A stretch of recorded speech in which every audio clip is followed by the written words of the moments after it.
तुम्ही समधी समजूतदार पोरं आहात आणि समजूतदार पोरं अशी रडत नसतात. मग सांगा की बाबा, आई जे बोलते ते समज खोटं आहे?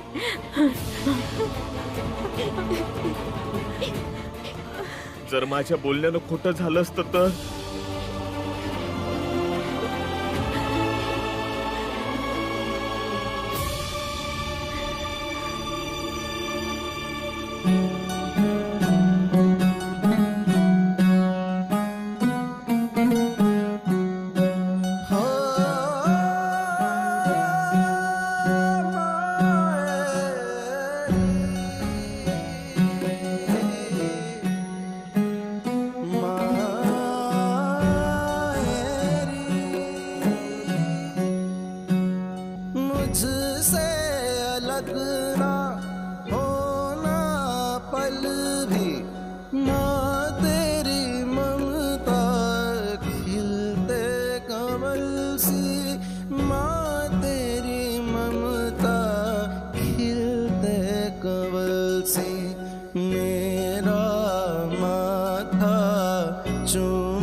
शेठजी, तुम्ही जावा आणि तुमचा कार्यक्रम साजरा करा.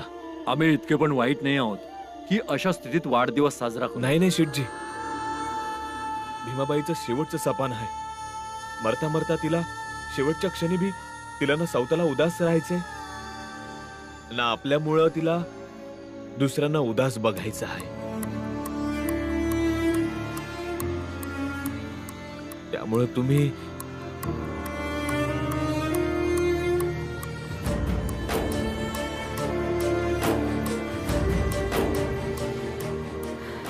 घरी जाऊया.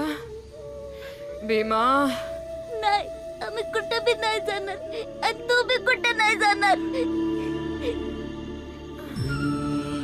भीम बाळा, तू तर समजूतदार आहेस. नाही बनायचं मला समजूतदार. मला फक्त आई पाहिजे, फक्त आई. भीम बाळा, चल घरला जाऊया. नाही, मी आईला काही भी होऊ देणार नाही. भीमा, भीम, थांबवा त्याला, घेऊन या त्याला. भीम,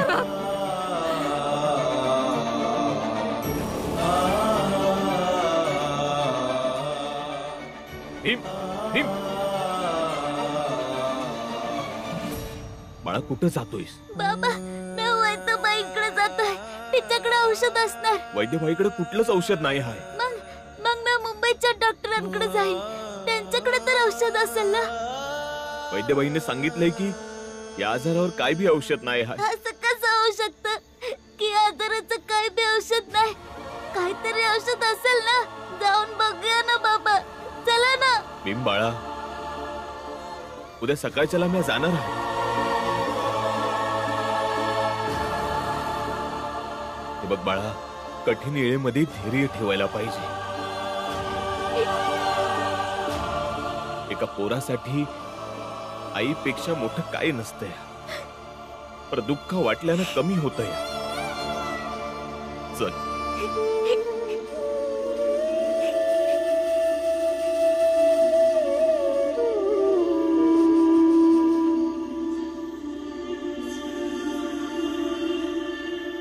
आलात समजे? काय झालं? काय झालं? समदे रडताय का? वहिनी,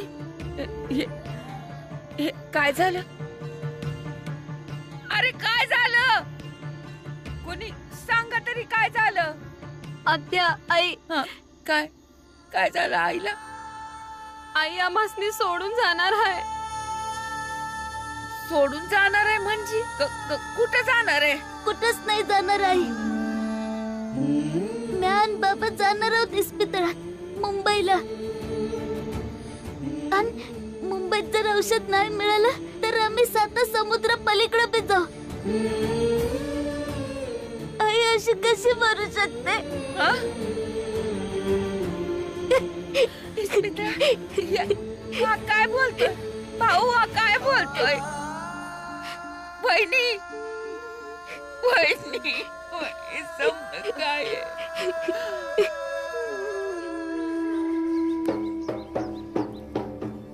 ऐका ऐका ऐका, गावकऱ्यांना लक्ष देऊन ऐका, विधीचं विधान ऐका.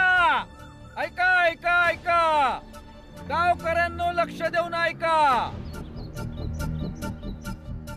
भीमरावच्या कुटुंबानी आपला धर्म, आपल्या परंपरांची थट्टा मस्करी केली आहे, तर देवानी दंडाच्या रूपात अहो त्या भीमाबाईला असा रोग दिला आहे की ज्यामुळे तिचा मृत्यू निश्चित आहे.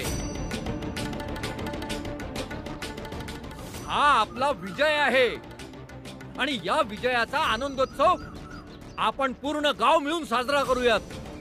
काय म्हणतो भावांनो? चला पंडितजी. ऐका ऐका ऐका, गावकऱ्यांना लक्ष देऊन ऐका. बस असंच रडत राहिले समदेजण तर उद्याऐवजी आजच जीव जाईल माझा. भीमराव, भीमराव, अरे आज तुझी परीक्षा आहे, तू अजून तयार झाला नाहीस?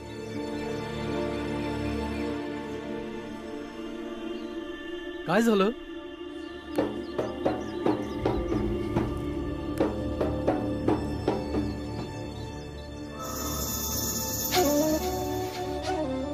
आंबेडकर गुरुजी, शिकणं बिकणं परीक्षेच्या गोष्टी तुम्ही नंतरच करा हो.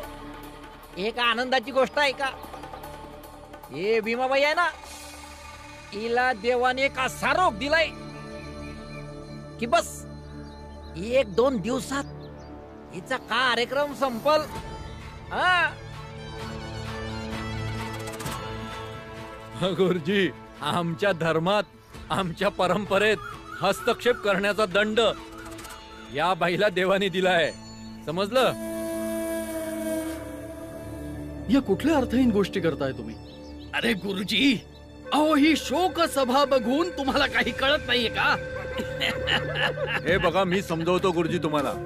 शिक्षणाच्या नावाने टुनुक टुनुक उड्या मारणारा हा भीमराव बघा जरा कसा तोंड पाडून बसला आहे. जा जा, तुम्ही जा. हा कुठलीही परीक्षा देणार नाहीये. अहो आपल्या आईला मरताना बघणार आहे हा भीमराव. शेठजी, तुम्हाला काय ठाव आहे माझा पोरगा कुठल्या मातीचा बनला आहे?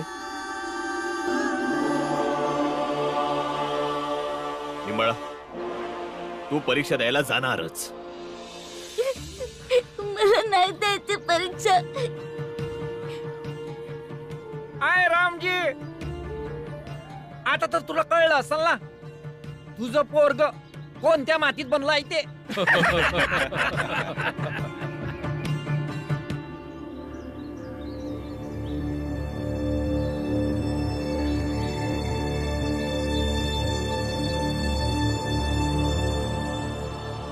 आनंद, पकड.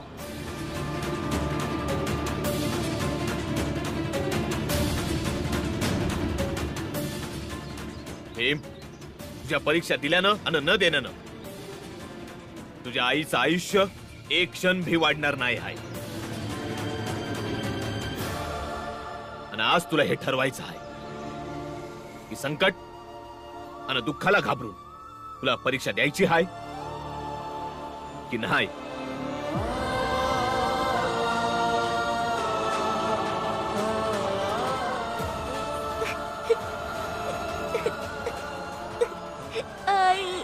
तू कसा संवेदनहीन बाप आहेस सुभेदार.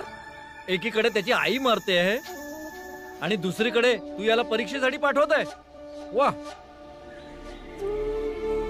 आज जर भीमा परीक्षा देण्यासाठी नाही गेला तर त्याच्या मनात आयुष्यभर ही गोष्ट घर करून राहील की परीक्षा त्याच्या आईचं मरण घेऊन आली होती.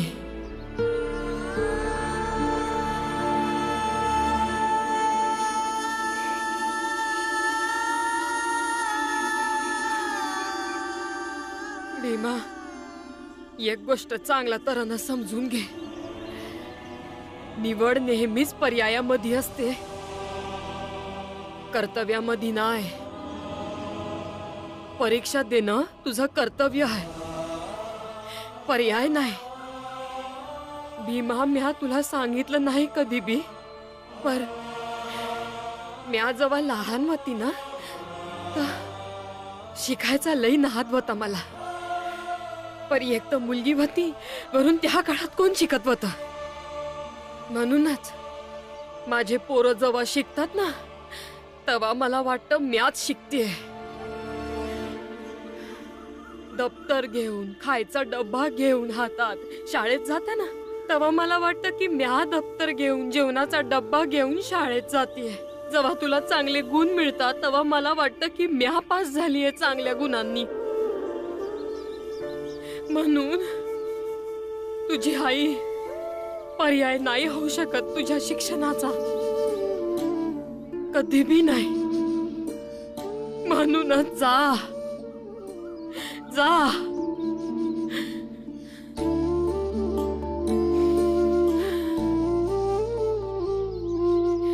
म्या मरल बी ना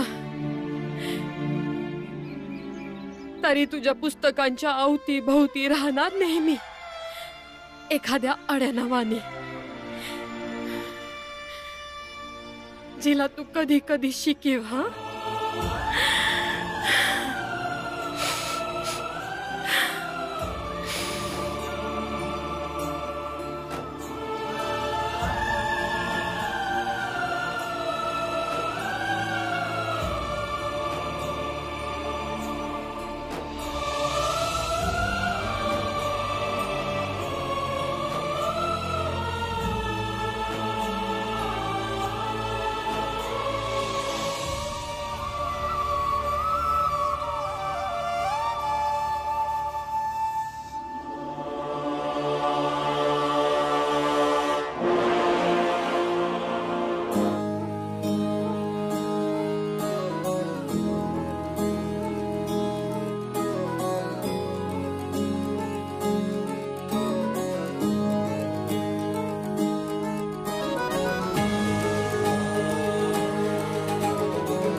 आता तुम्ही चांगल्या प्रकारे जाणून घ्या की हा भीमराव कुठल्या मातीचा बनलाय तो. जर भीमरावच्या मातीने पुढची पिढी बनू लागली ना तर येणारा काळ खूप सुंदर आणि समाज खूप मजबूत होईल.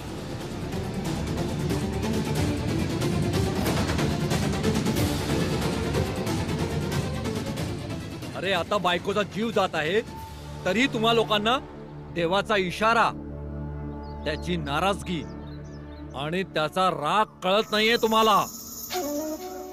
चला भावांनो, चला चला.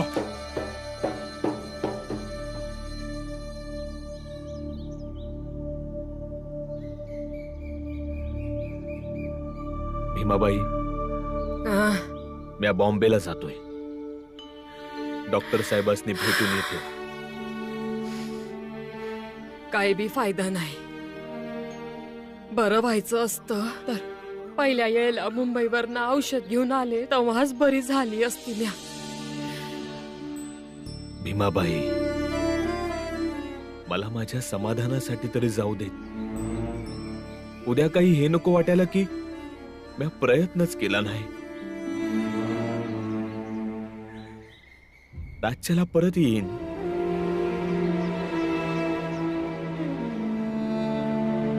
वहिनी, भाऊ बरोबर बोलतोय. भाऊ तू जा. वय रामजी, चला मी तुम्हाला स्टेशनला सोडून येतो. लवकर या घरला.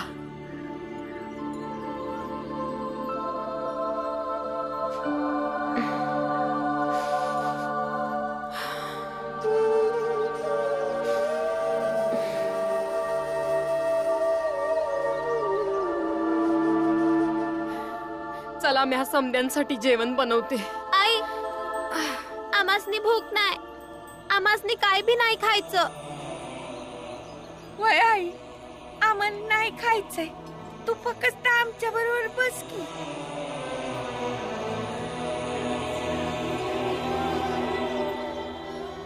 खोटं बोलताय ना तुम्ही? आपल्या आईशी खोटं बोलणार? चला सरका. म्या बनवतो. म्या बनवतो. आज पातूर काही बनवलं तर नाही आहे, पर म्या काही ना काहीतरी नक्कीच बनवीन. तू इथेच थांब.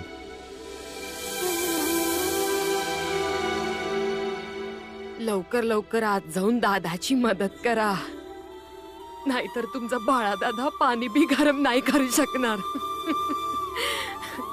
जा लवकर जा. म्या कायम तुला माझी धाकटी बहीण समजले. आधी बी म्या सांगितलं होतं माझ्यापासून काय बी लपवू नको, पण तरी बी तू तेच केलंस. माझ्यावर विश्वास नाही ठेवला.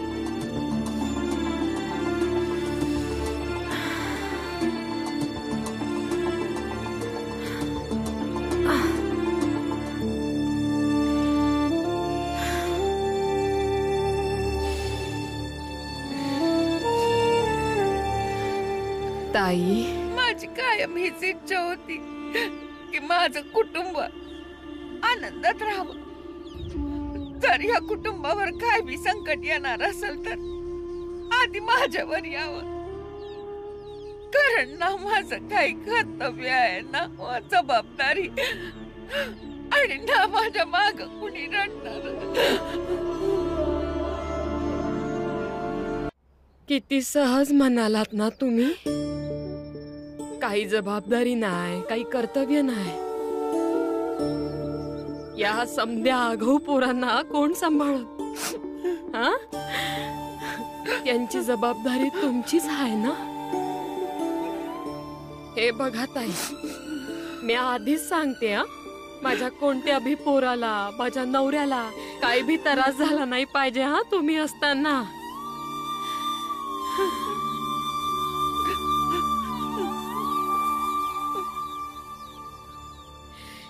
एक गोष्ट सांगायची आहे तुम्हासनी.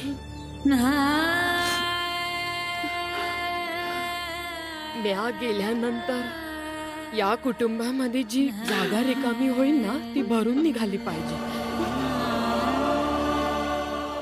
यांचं दुसरं लगीन. कुठं जात नाहीस तू? उगाचच बडबडत राहशील आणि आम्ही ऐकायचं.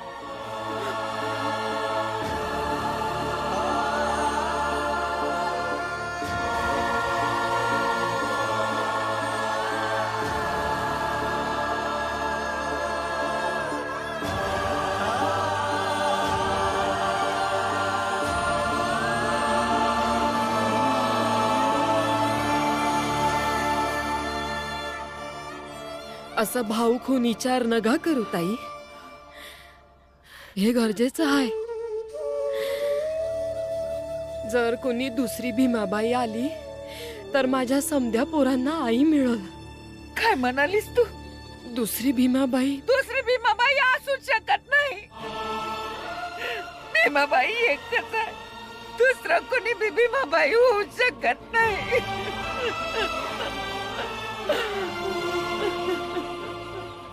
नाही नाही ताई, नाही होणार. कुठं जाऊ शकत नाही तू. नाही जाऊ शकत.